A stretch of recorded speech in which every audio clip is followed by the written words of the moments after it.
for those of you who have that book and want to check it later. And Jesus says, "Dear one, start your day with God. Ask to be lifted into the Christ consciousness. Do this at the beginning of your morning meditation. Start your day in heaven. Ask to be lifted to the consciousness of the Christ that is already there within you, loving you, guiding you, leading you. If necessary during the day when you approach your challenges, find a place to be quiet and ask again to be lifted in the Christ consciousness, so you make all your decisions with a higher spiritual wisdom, which is innate in you. Problems dissolve with the Christ light, and your pathway is lighted with love. Have this Holy Communion frequently." So this is the prologue of this book, The Heart of God.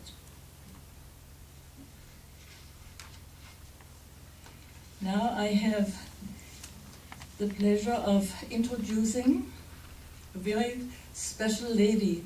She is the director of our outreach ministry, and of course, as such, she is traveling a lot and is always helping people wherever they are, and speaking this morning to us about going where God leads, going where God leads us. So please help me welcome Reverend Marianne Kelley.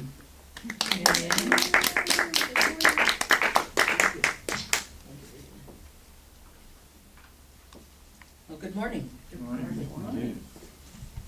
Ooh.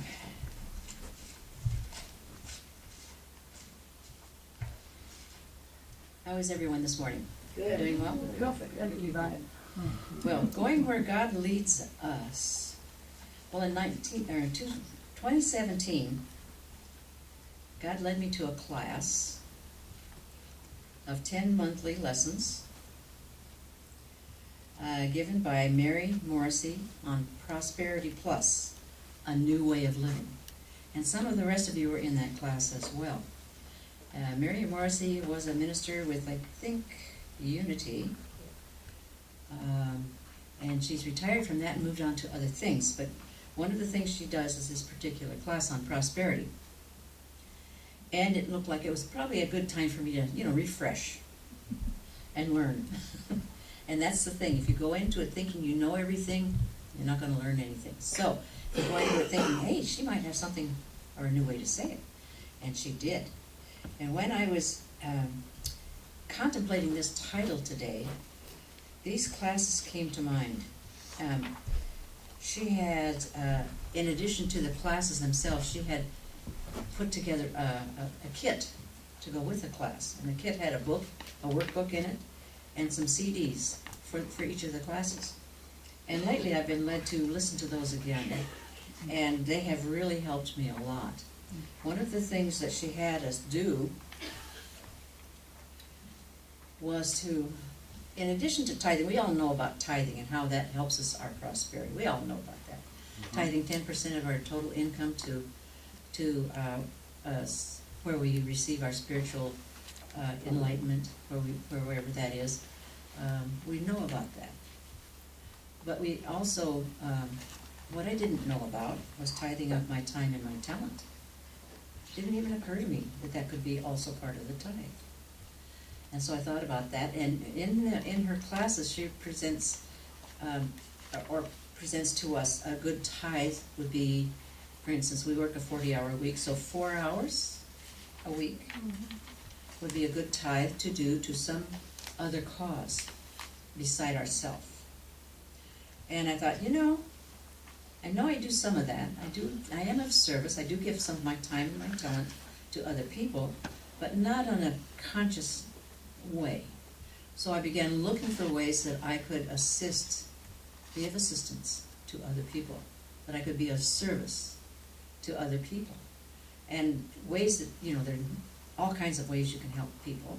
I have about my senior friend, I've talked to her about her before, and she was having, she doesn't drive a lot now, She drives around her neighborhood, but she doesn't, if she's going out of the neighborhood, she doesn't have a way to go.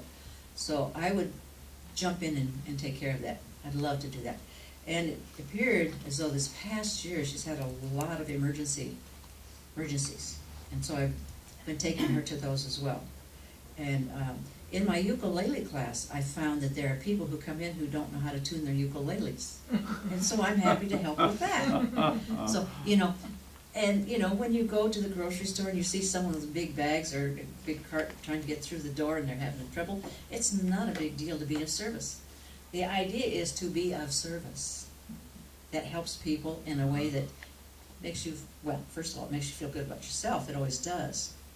But it always helps yourself as well. So these are things that I didn't even think about at the time. Another thing was to make a chart for myself, or work on my subconscious mind. Because that's where we create everything. Working on that. So we wrote a vision card in the class. And I took a look at some of the visions that were on my first original vision card. And one of the things, we did it in several categories. One was for my body. And I wanted to be able to have an agile body, flexible body, be able to play my ukulele easily. And what I found is when I practice more, I play more. I play easier. So I found that that's a helpful thing. So that one's one in process, always in process, because the more I practice, the better it gets. Then in my relationships, I want to see the Christ in everyone. In everyone. I want to speak kindly to everyone. I want to practice forgiveness, past and present, in everyone. And those are the things I'm working on in my personal relationships. So then there's the thought of freedom and flow in my material world. And in that category, I had a couple of things. I wanted a new car. I wanted a different car. And so on that one, I was working on my mind, what did I really want? What would be a car for me for now? I know I was driving this big SUV, and I loved that car. But it really was getting harder and harder to park. I don't know why that was. But I thought, I'd like to get something smaller that would be easier to park. Now my housemate has a Prius, and she allowed me to drive that to a class up in Phoenix, or Las Vegas, a year or so ago. And it was such an easy car to drive. And then I did a class up in Hemet, and I drove her car there. It was such an easy car, and it doesn't use, she gets 40 miles to the gallon. You know what my SUV got? 19, 16, depending on where I was driving it. But anyway, and filling up a car for $20 really was nice. Really was nice. So I thought, maybe I would like to have a Prius. They're very, they feel safe. They're very solid. They're a Toyota. They're very solid. And so I pictured in my mind's eye, how would that go? So I started looking, and I didn't really want a new car because I didn't want to take that new car hit that you have. And I really didn't feel like I needed to buy another new car. So I thought, I'll look for a used car. But I wanted to make sure that it was a good one and that it was safe. So I got onto Carfax. And what you do there is they allow you to see how the car's been maintained and how many owners it's had, where it was born, so to speak. In other words, has it been down in the flood area? You want to know things like that if you're buying a car that's been used before. Well, I finally found one. Talk about your freedom and flow. And another interesting thing happened about the same time. I received an inheritance that I didn't know I had coming. Oh. Whoa. Good thing. Yes, thank you, God. It paid for the car and more. There were some things that were going on in my office at home, and we needed some work on the house. And there's enough in there to do that as well, or at least get it started. So I thought, wow, thank you, God. And it made me realize once again that when I look at the freedom and flow in the material world, whatever I need or whatever I want is there at the time that I need, and I want it always.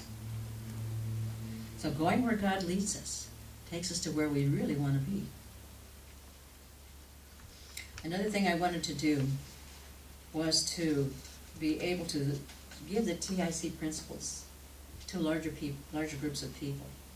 And the very next class that I gave was about triple the size that I had been giving.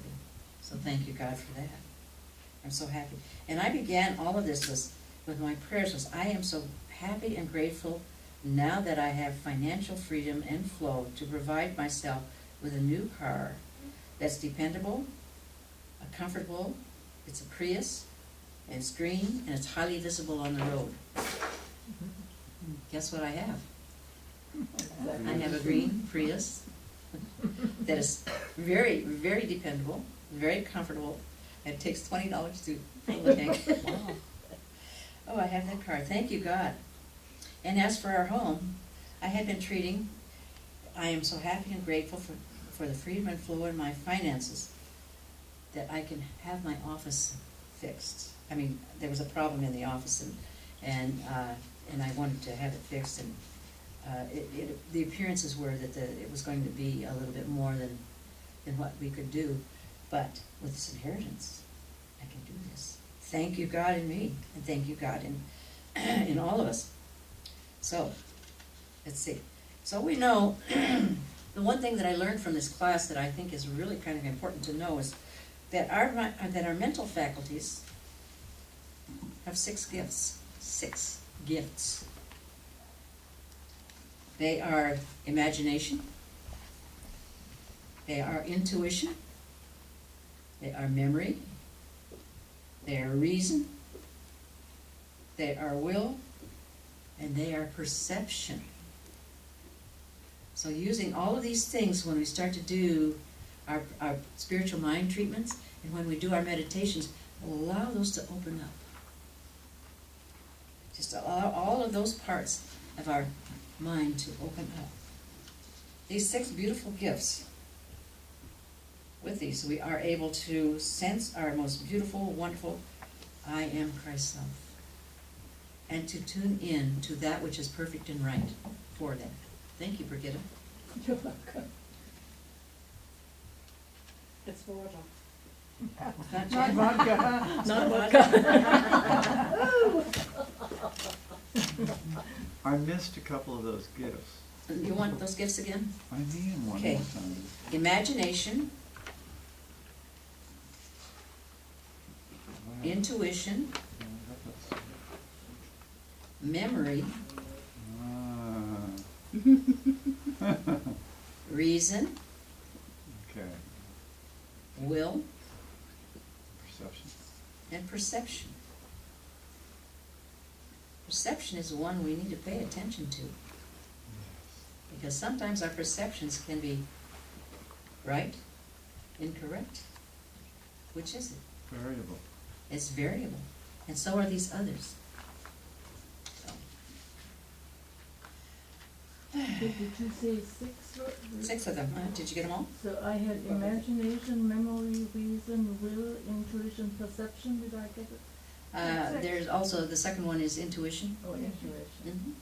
Thank you. Everyone got those? Yeah.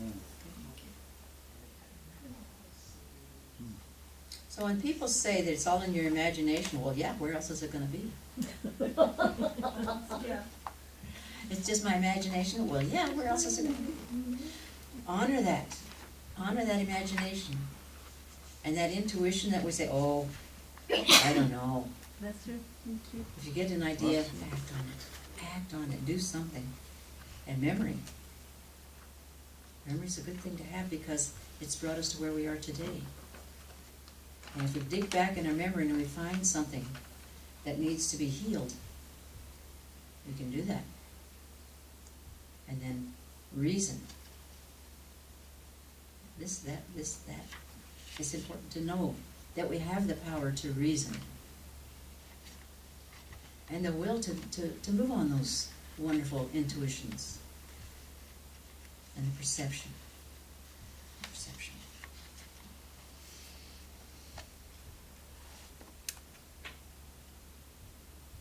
So sometimes when we're using our imagination, for instance, we might really wonder if it's in our own head or if it's spirit. Where else do you think spirit is? Within us. But in your own head. That's exactly where spirit is. And throughout the rest of the body. But, so never, never, ever wonder, is this really real or really, is it, something like that? How can we be sure if what we desire is from spirit or if it's from being selfish? How do we know? Well, we can ask ourselves, would I love it? Is this something I would absolutely love? This thing that I think I want? Is it in alignment with the prosperity that I want? Knowing that as I give, so I receive. And as I receive, so I give. It's important to know that those are all one thing. Will it result in a fuller, expanded version of myself? Will it make me grow?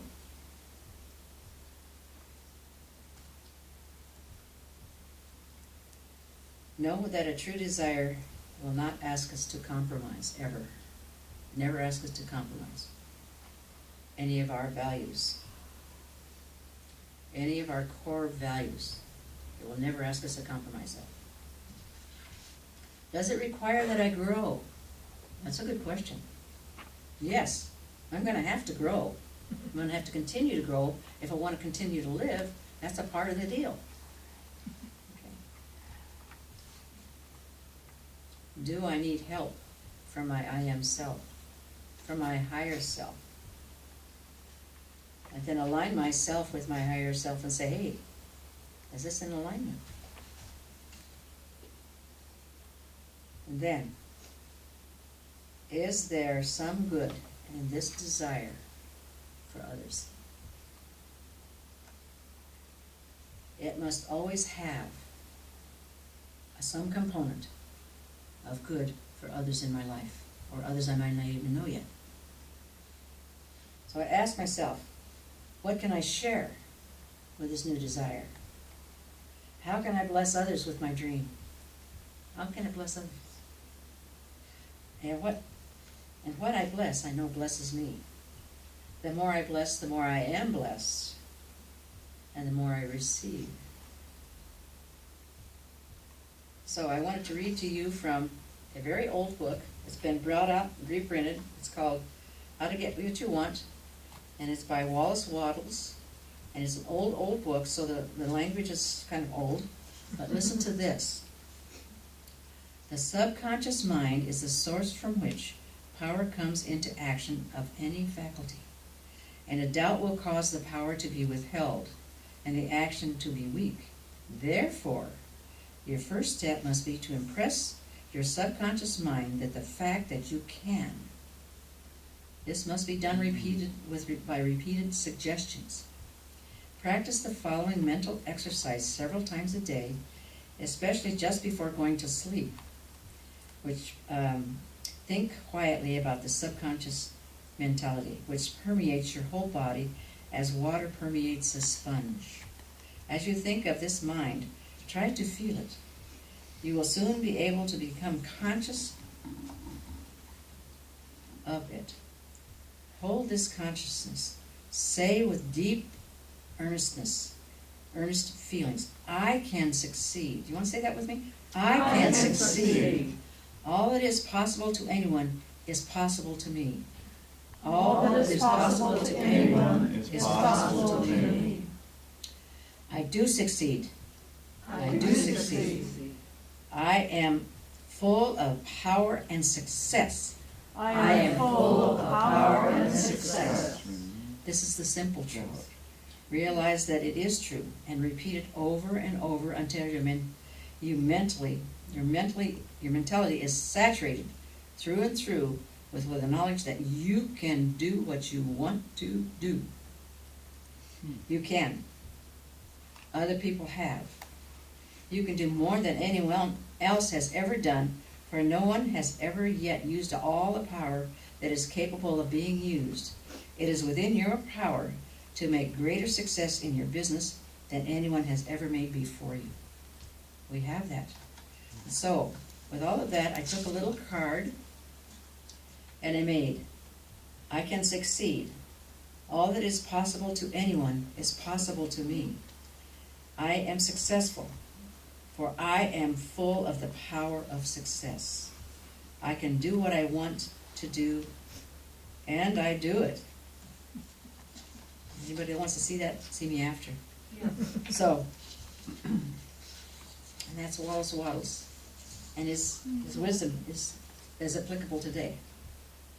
So going where God leads us is the true way at being fulfilled, at being happy, at having a life that is fulfilled and happy. And not only for us, but for everyone around us. And so we say, thank you, wonderful God in us, and so it is, so we let it be. Together, amen. Thank you, God. Thank you.